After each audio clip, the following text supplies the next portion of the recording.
আমি আজকে এখানে এসেছি পলতা বই মেলা এবং সাংস্কৃতিক উৎসবে। তো এখানে এসে আমি দেখলাম যে আপনারা বই কিনছেন এবং অনেকে বইয়ের প্রতি অনেকে মনোযোগ আছে। বই যে মানুষের একটা পরম বন্ধু এবং একাকিত্ব কাটাতে পারে এটা কিন্তু ঘটনা। যার জন্য বই কিনুন, বই পড়ুন এবং বই সঙ্গে করে নিয়ে যান, কিন্তু নিয়ে গিয়ে শুধু শোকেসে সাজানোর জন্য নয়, একটু পড়বেন। আর যেটা সবচেয়ে বড় কথা, এখন আমি যে প্রসঙ্গে বলতেছি তার আগে দু একটা কথা বলা প্রয়োজন। যেটা মায়ের আঁচল কিন্তু এখন হারিয়ে গেছে, আমরা আঁচল আর দেখতে পাই না। আজকালকার মায়েরা আঁচলের সেই জায়গাটা নেই। আমরা বা আমাদের মতো যে বয়সে আমরা শিশুরা যারা ছিলাম, মায়ের যে আঁচলটা পেয়েছিলাম, তার যে একটা আবেগ, তার যে ভালোবাসা, তার যে বন্ধ, সেটা কিন্তু নষ্ট হয়ে গেছে আঁচলটা। এখন আঁচল দিয়ে মা তার শিশুর মুখ মুছিয়ে দেয় না, বা আঁচল দিয়ে তার শিশুকে ঢেকে নেয় না। ঠান্ডার সময় যদি একটু ঠান্ডা হাওয়া লাগে ঢেকে নেয় না, অথবা বর্ষার সময় যাতে গায়ে জল না লাগে সেটা ঢেকে নেয় না।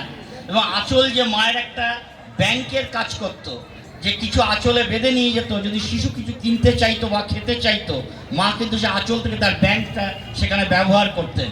এটা আজকাল মুছে গেছে। সুতরাং মায়েদের বলবো একটু এদিকে নজর দেবেন। আর মোবাইল বাচ্চাদের কাছে না দিয়ে, মোবাইল একটা অপরিহার্য, কথা অস্বীকার করতে পারি না, কিন্তু বাচ্চাদের যারা খাচ্ছে না তাদের হাতে মোবাইল দিয়ে দেন, এটা কিন্তু এটা কিন্তু অপরিহার্যতার মধ্যে পড়ে না। সুতরাং তাদের ওই মিকি মাউসের বই বা বিভিন্ন কালার বই এখানে বিক্রি করছে, এগুলো নিয়ে যান, বাচ্চাদের বইয়ে আকৃষ্ট করুন, যাতে তাদের অ্যাট্রাকশনটা বাড়ে। মোবাইলে অ্যাট্রাকশন বাড়াবেন না, ক্ষতি হবে। তো আর যে প্রসঙ্গে আমি এসেছি আজকে, এখানে কৃষ্ণদা পাশে দাঁড়িয়ে আছেন। মানুষ বলে যে কিভাবে আমরা তৈরি হব, বিভিন্ন মনীষীদের কথা বলেন, কিন্তু কৃষ্ণদা যে এত ঠান্ডা মাথায় এত সুন্দর একটা প্রোগ্রাম তিনি নিয়ে করে যান, আমি শুধু এখানে না, পলতাতে সেবাগ্রামেও দেখেছি। উনি এত মানুষের মধ্যে থেকে, এত চাপের মধ্যে থেকে ঠান্ডা মস্তিষ্কে কি করে একটা প্রোগ্রামকে বা অনুষ্ঠানকে এগিয়ে নিয়ে যেতে হয়, কাছে শিখবার আছে। সুতরাং এটা একটা বড় জিনিস। কৃষ্ণদাকে প্রণাম, তার জন্য স্যালুট। এবং সবচেয়ে বড় কথা আমি যেটা বলতে চাইছি, আমি কিন্তু কবিতা গল্প লিখি, রম্য রচনা লিখি, কিন্তু আমি আজকে লেখা নিয়ে আসিনি। আমি এসেছি কলকাতার বুকে ট্রাম যে ধ্বংস হয়ে যাচ্ছে, এই ট্রামকে রাখবার জন্য আমি আপনাদের কাছে আবেদন করতে এসেছি। আমি ক্যালকাটা ট্রাম ইউজার্স অ্যাসোসিয়েশনের একজন লোক। আমি 2016 সাল থেকে কলকাতার বুকে ট্রামকে রাখবার জন্য লড়াই করছি। আপনারা অনেকে জানেন, বহু জায়গায় রুটে ট্রাম উঠে গেছে, মাত্র 3টে রুটে ট্রাম চলছে। সেটা হচ্ছে শ্যামবাজার টু ধর্মতলা 5 নম্বর রুট, এবং আরেকটি ট্রাম হচ্ছে 25 নম্বর গড়িয়াহাট থেকে ধর্মতলা, আরেকটি ট্রাম 24/29 টালিগঞ্জ টু বালিগঞ্জ।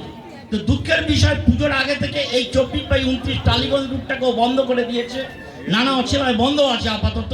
তা আমরা চেষ্টা করেছিলাম গত রবিবার, আমরা বালিগঞ্জ ট্রাম টার্মিনাস থেকে আমরা রাজবেরিতে পদযাত্রা করেছিলাম ট্রামকে চালানোর জন্য। ট্রাম চলবে, ট্রাম থাকবে, কারণ আমরা জানি ডবল ডেকার বাস কিন্তু হারিয়ে গেছে।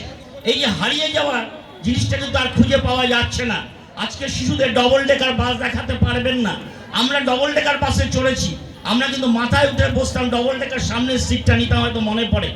কিন্তু আজকে শিশুদের ডবল ডেকার বাস কি তারা জানে না। সুতরাং হলুদ ট্যাক্সও কিন্তু বিলুপ্তির পথে চলে যাচ্ছে। সুতরাং আমি বলবো যে ট্রামও কিন্তু বিলুপ্তির পথে চলে যাবে, ট্রামকে আর খুঁজে পাওয়া যাবে না। ট্রাম যে একটা স্বল্প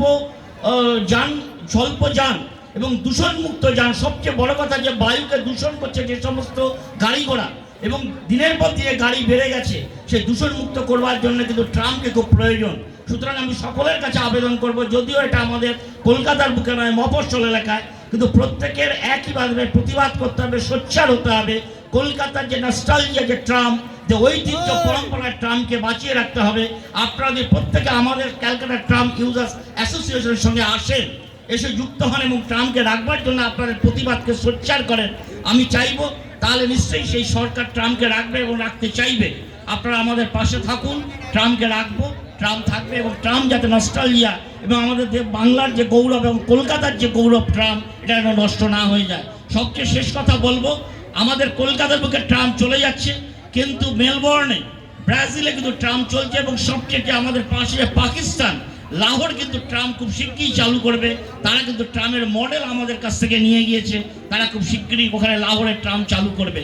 আমি আপনাদের কাছে শেষ আর বেশি বক্তব্য রাখবো না, অনেক অনুষ্ঠান রয়েছে, অনেকে রয়েছেন, দেখেন, আর আমি বেশি দীর্ঘায়িত করবো না। শুধু আপনাদের কাছে করজোড়ে আবেদন করব, আপনারা ক্যালকাটা ট্রাম অ্যাসোসিয়েশনের সঙ্গে যুক্ত হন।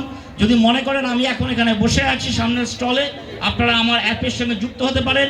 কবে কোথায় কোন প্রোগ্রাম হবে, কোথায় কি হবে সব জানতে পারবেন। ধন্যবাদ, আপনারা আমাদের সঙ্গে থাকবেন। নমস্কার। না, ভীষণ ভালো বক্তব্য রাখলেন সুভাষিস দা। আসলে জীবনে সবটাই নির্ভর করে প্রয়োজনের উপরে। মানুষটা একটা সময় পেল, তারপর লেজের প্রয়োজনটা ফুরিয়ে গেল। আসলে ট্রামটাও অত্যন্ত নস্টালজিক, কিন্তু কি হয়, আমরা এত গতিশীল হয়ে পড়েছি এখন।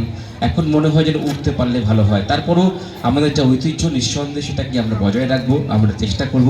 ঠিক যেমন করে বইমেলা, বাংলা সংস্কৃতি, বাংলা ভাষাকে নিয়ে আমরা চর্চা করছি।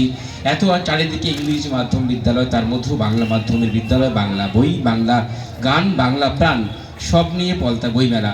এবং এই বইমেলায় আমরা অন্যান্য সকল সংস্কৃতি এবং ভাষাকে সম্মান জানিয়ে আমার যা মাতৃভাষা, আমাদের বাংলার যে অধিকার মানুষের যা মাতৃভাষা, সেই সংস্কৃতিকেই আমরা কিন্তু চর্চা করছি, পরিচর্যা করছি। আর সে বাংলা সংস্কার, বাংলা সংস্কৃতি, বাংলা ভাষাকে নিয়ে যারা দীর্ঘদিন ধরে কাজ করছেন, তাদের মধ্যে বাংলা পক্ষ, সেই বাংলা পক্ষের কর্ণধার।